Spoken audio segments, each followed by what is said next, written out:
So next step number 2 is to find topics, that is to find review papers, to find papers, research papers, secondary data related to our sources. So let's see our topic. हमारा topic क्या था? Green technologies and climate resilience pathway toward A low carbon future. तो इसको हम copy कर लेंगे और different websites जैसे कि रिसर्च गेट है, आपका गूगल स्कॉलर है, साइंस डायरेक्ट है, इन सारे वेबसाइट्स का, वेब ऑफ साइंस का यूज़ करके हम लोग जो पेपर अवेलेबल है उनको डाउनलोड कर सकते हैं।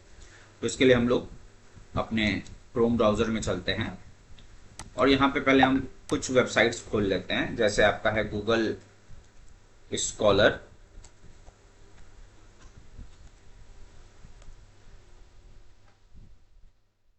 दूसरा है आपका ये रिसर्च गेट जो मैंने पहले से खोल रखा है, RESEARCHGATE, research gate.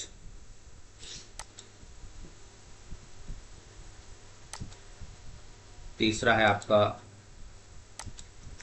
Science direct,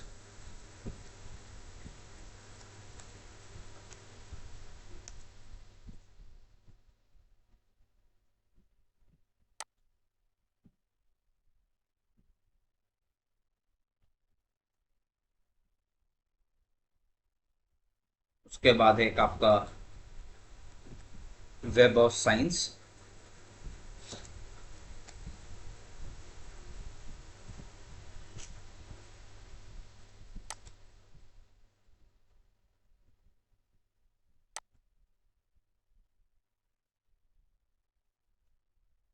जो टॉपिक हमने सेलेक्ट कर रखा है वो हम क्या कर सकते हैं, इसमें पेस्ट करके डाउनलोड कर सकते हो उस रिलेटेड पेपर्स।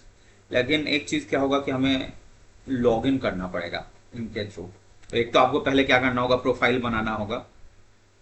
तो या तो आप प्रोफाइल बनाइए या फिर एक मैं दूसरा मेथड बताऊंगा। जैसे मैंने तो प्रोफाइल बना रखा है, आप लोग भी इन सारे वेबसाइट्स पे प्रोफाइल बना सकते हैं अपना। जैसे गूगल स्कॉलर पे तो जीमेल यूज़ कर लेंगे हम लोग। रिसर्च गेट पे हम लोग क्या करते हैं कि अपना जो स्टूडेंट मेल है आपका एमईटी का, उसको हम लोग यूज़ करेंगे। तो उससे क्या होता है कि ये जल्दी आपके प्रोफाइल को ऑथराइज कर देता है रिसर्च गेट, है ना। तो आप student MET student mail use करके एक तो रिसर्च गेट पे प्रोफाइल बना लेंगे, गूगल स्कॉलर पे जीमेल का यूज़ करके अपना प्रोफाइल बना लेंगे, है ना, वेब ऑफ साइंस पे बना लेंगे। और एक और वर्ड जो है वो एक और आपका आईडी होता है जिसको हम लोग ORC आईडी बोलते हैं, ORC आईडी। तो RC आईडी एक यूनिक आईडी है एक ऑथर का। कई बार होता है कि सेम नेम के बहुत सारे ऑथर्स होते हैं, है ना, या एक ऑथर का डिफरेंट एफिलिएशन होता है टाइम टू टाइम। जैसे कभी वो कॉलेज में था तो उसका अदर एफिलिएशन था, या जब वो दूसरे एक इंस्टीट्यूट को ज्वाइन करता है तो उसका अदर एफिलिएशन होगा। जैसे जैसे वो जॉब स्विच करेगा तो अदर अदर एफिलिएशन से उसके पेपर छपेंगे। लेकिन सारे पेपर को एक साथ लाने के लिए हम क्या ORC आईडी यूज़ करते हैं। तो ये आपका ORC आईडी होता है। ORC आईडी को आप क्या कर सकते हो, बना सकते हो। जैसे मैंने यहाँ पे क्या एमईटी का फैकल्टी मेल यूज़ किया है, आप लोग स्टूडेंट मेल यूज़ करोगे। जैसे आपका नाम @sptnameti.edu करके आपके अमेजोन पे एक मेल आईडी आ रहा होगा, उसको आप डालेंगे, एक अपना पासवर्ड बना के उसको साइन इन करेंगे। तो जैसे मैंने इसको साइन इन कर रखा है, तो कई जगह जो अच्छे पेपर हैं वो आपका ORC आईडी मांगते हैं। जैसे हमारा आधार है, पैन है, जैसे वो सारे फाइनेंशियल ट्रांजेक्शन्स को या हमारे सारे गवर्नमेंट से रिलेटेड डॉक्यूमेंट्स में हमारा आधार लिंक होता है। तो जैसे हम आधार डालेंगे तो सारा जो भी हमारे डॉक्यूमेंट्स है, या पैन डालेंगे तो सारा जो हमने फाइनेंशियल पेमेंट कर रखा है या मनी रिसीव कर रखा है वो सब जो है गवर्नमेंट के डेटाबेस में आ जाता है।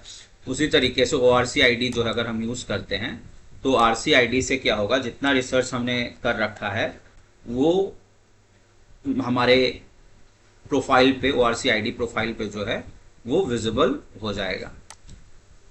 तो हम लोग ORC आईडी देख लेते हैं कैसे डेवलप करना है। वो कर सकते हैं आप लोग, बाद में भी कर सकते हैं। ये हमारा ORC आईडी होता है। ORC ID is a free unique persistent identifier for individual to use as they engage in research scholarship innovation activities. तो ये एक आप प्रोफाइल जो है ये बना लेंगे। अब हम देखते हैं हम रिसर्च पेपर कैसे जो है अलग अलग प्रोफाइल पे सर्च कर सकते हैं। जैसे गूगल स्कॉलर वेबसाइट पे हमें चेक करना है पेपर कि कौन कौन से पेपर हमारे टॉपिक से रिलेटेड। तो हमने पहले ही कॉपी कर रखा है अपना टॉपिक, ये हमने डाला और यहाँ पे हम क्या कर लेंगे, सर्च कर लेंगे। तो जिस जिस में आप देखोगे यहाँ पीडीएफ लिखा हुआ आएगा वो आपका क्या होगा, पेपर होगा। जैसे ये पीडीएफ है, integration of climate resilience in low emission pathway, तो इसको हम क्या कर लेंगे, डाउनलोड कर लेंगे। ये हमारा क्या होगा, ये पेपर डाउनलोड हो जाएगा और इसको हम क्या करते जाएंगे, सेव करते जाएंगे एक फोल्डर में, है ना। ये जो है इसको हमने क्या कर लिया, डाउनलोड कर लिया। और इसके लिए हम क्या करेंगे, एक फोल्डर बना लेते हैं डेस्कटॉप पे, न्यू फोल्डर, और इसका नाम हम रख देंगे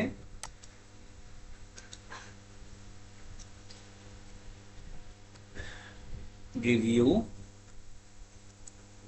पेपर BBA। अब इसी डेस्टिनेशन में जितने रिलेटेड पेपर्स है वो हम क्या करते जाएंगे, इसमें हम पेस्ट करते जाएंगे, सेव करते जाएंगे। तो एक हमने ये पेपर यहाँ सेव कर लिया। अब दूसरा पेपर हम सर्च करते हैं रिसर्च गेट पे, तो सेम टॉपिक हमने रिसर्च गेट पे डाला और इससे हम जो पेपर है, जैसे ये आर्टिकल देखो, ये जो है फ्रीली अवेलेबल है ना, डाउनलोड ऑप्शन दे रहा है। इसको हम यहाँ डाउनलोड कर लेंगे। कुछ जो है वो डाउनलोड ऑप्शन आपको नहीं देता है, जब आप प्रोफाइल बनाएंगे तभी ये खुलेगा। अगर आप प्रोफाइल नहीं बनाते तो कैसे पेपर डाउनलोड करना है उसका भी मैं एक मेथड बताऊंगा। तो अभी हम देखिए, जैसे ये डाउनलोड करने के लिए हमें ऑप्शन दे रहा है, तो यहाँ पे इसको डाउनलोड कर लेते हैं और इसको भी सेम फोल्डर में हम सेव करते जाएंगे। जैसे आपको बताया एटलीस्ट जो है 50 पेपर जो है वो हम को क्या करना है, सेव करना है। तो इसको भी हम क्या कर ले रहे हैं, सेव कर लेते हैं।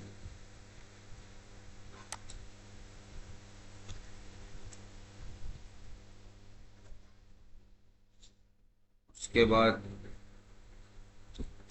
तीसरा हम देखते हैं पेपर, इसको भी डाउनलोड कर लेते हैं। ये यहाँ हमारा डाउनलोड हो रहा है।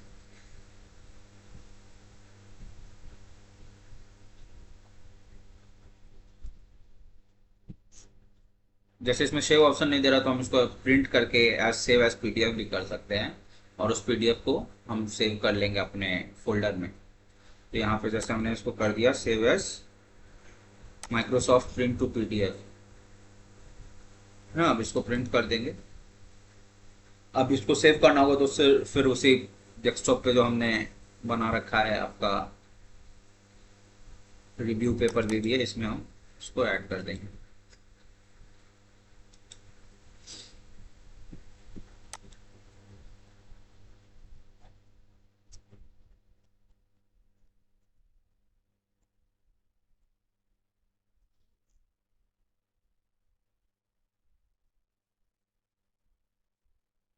अब अगर हमारे पास प्रोफाइल नहीं है रिसर्च गेट का और कम टाइम में हमें पेपर्स चाहिए, तो उसके लिए एक और तरीका है कि बिना प्रोफाइल बनाए हम कैसे पेपर डाउनलोड कर सकते हैं।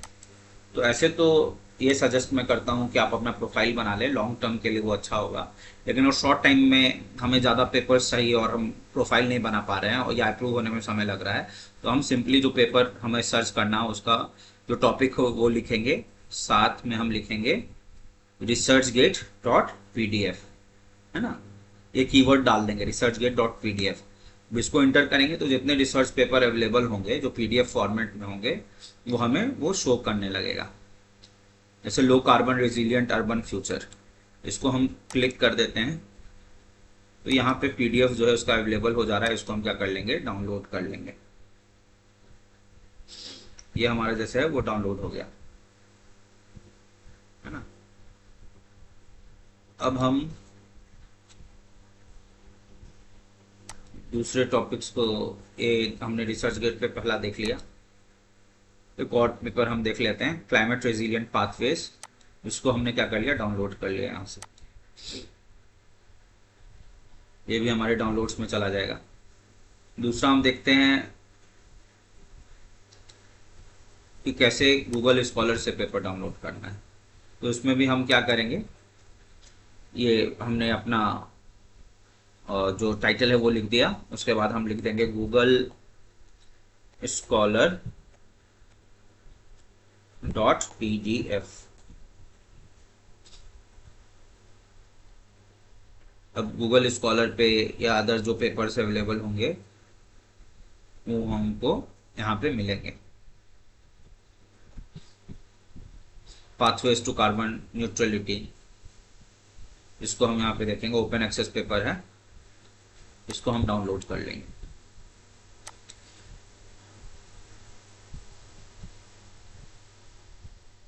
तो ये कुछ तरीके हैं जिससे हम पेपर को क्या कर सकते हैं, सर्च कर सकते हैं। एक और तरीका था जो मैंने बताया था आपको, वो था आपका लिट मैप्स। लिट मैप्स हमने डाला, इसको हम यहाँ क्लिक करते हैं। लिट मैप्स हमने ओपन कर लिया। अब लिट मैप्स पे हम क्या करेंगे, जो हमारा पेपर टाइटल है उसको हम डाल देते हैं, उसको इंटर कर देते हैं। अब इससे रिलेटेड जितने आपके पेपर्स अवेलेबल होंगे,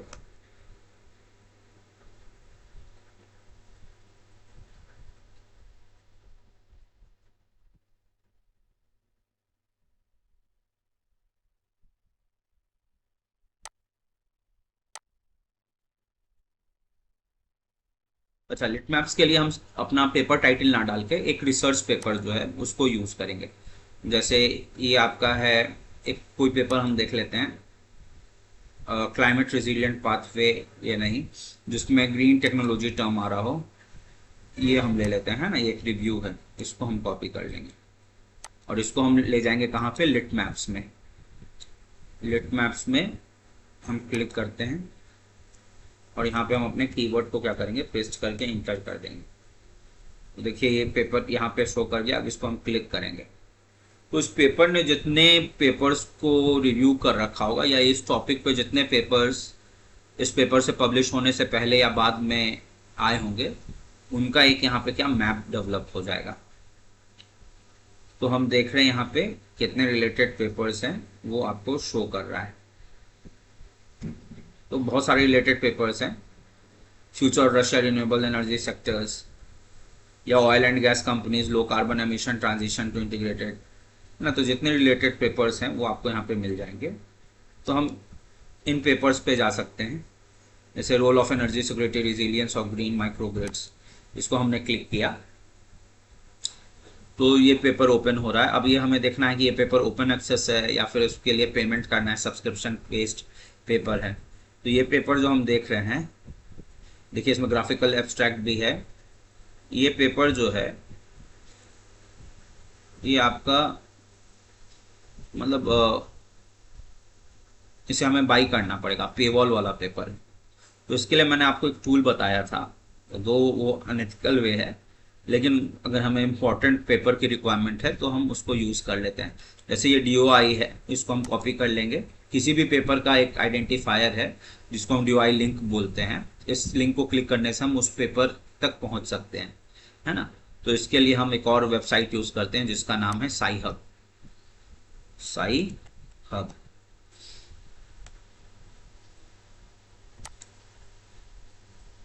अब इसमें हमने जो DOI कॉपी किया उसको पेस्ट करेंगे। अगर किसी ने ये पेपर यहाँ अवेलेबल करा रखा होगा जिसके पास लॉगिन एक्सेस है, तब ये पेपर मिलेगा, नहीं तो ये पेपर नहीं मिल सकता है। तो उसके लिए हम दूसरे पेपर पे स्विच करेंगे। नहीं तो वैसे फ्रेंड से हम हेल्प लेते हैं जिनके पास इंस्टीट्यूशनल एक्सेस हो। तो जैसे हम देख रहे हैं ये पेपर अवेलेबल नहीं है, तो हम दूसरे पेपर पे पेपर सर्च करेंगे।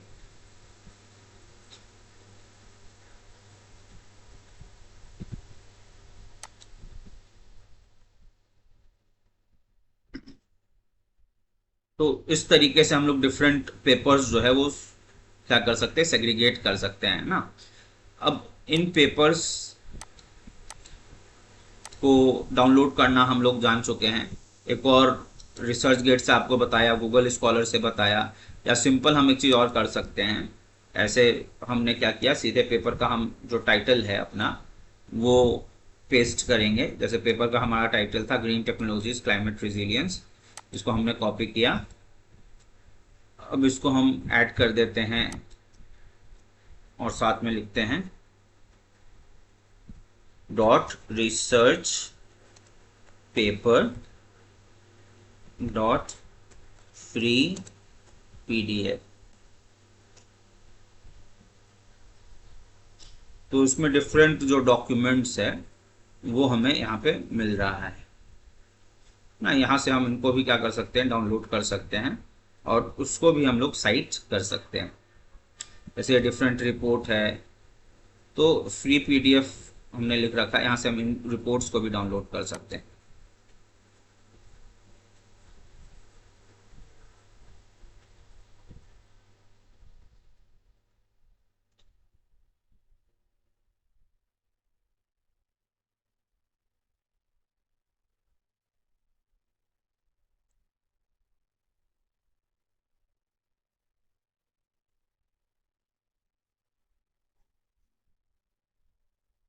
अब एक बेसिक जो आपको मैंने दो रिव्यू पेपर भेजा था जो स्टूडेंट्स ने लिख रखे हैं वो एक बार हम लोग देख लेते हैं।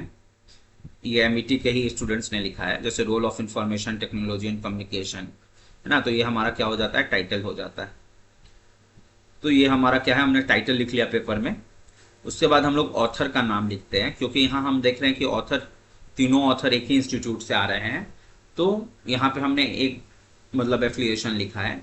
लेकिन अगर मान लो ऑथर डिफरेंट इंस्टीट्यूट्स के होंगे, जैसे स्टूडेंट मान लो एमईटी बिजनेस स्कूल का है, जो गाइड है जिसने गाइड किया पेपर लिखने वाले जो फैकल्टी हैं वो एआईआईटी डिपार्टमेंट के हैं या ऐसे डिपार्टमेंट के हैं, तो उनका उतना ज़्यादा जो है, जैसे जो मेन ऑथर है अरमान है उसके ऊपर हम सब स्क्रिप्ट में 1 लिख देंगे, अभिनव सहाय के ऊपर 2 लिख देंगे, रश्मि शेखर के ऊपर 3 लिख देंगे और नीचे यहाँ उनका एफिलिएशन 1 2 3 करके, जैसे ABS MET university Patna, AIIT MET university Patna, ASET MET university Patna.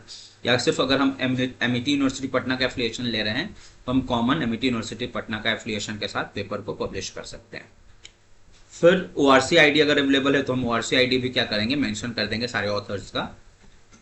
अब जो ऑथर, एक तो मेन ऑथर हुआ, दूसरा एक ऑथर होगा जो कम्युनिकेट करेगा, तो उसको हम लोग क्या बोलते हैं, कोरेस्पॉन्डिंग ऑथर बोलते हैं।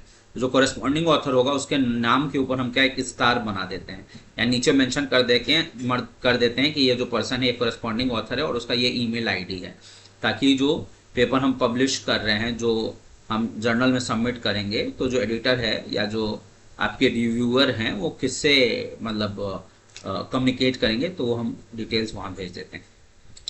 तीसरा अब हमारा काम रह जाता है एब्स्ट्रैक्ट बनाना, उसके बाद इंट्रोडक्शन लिखना, उसके बाद जो है आपका जो हमने लेआउट बनवा रखा है उसके लिए कंटेंट सर्च करना और फिर उसके बारे में लिखना, है ना। तो इस तरीके से जब हम ये सारे कंटेंट्स डेवलप कर लेंगे तो हमारा जो पेपर है, एक जो ड्राफ्ट है वो बन जाएगा।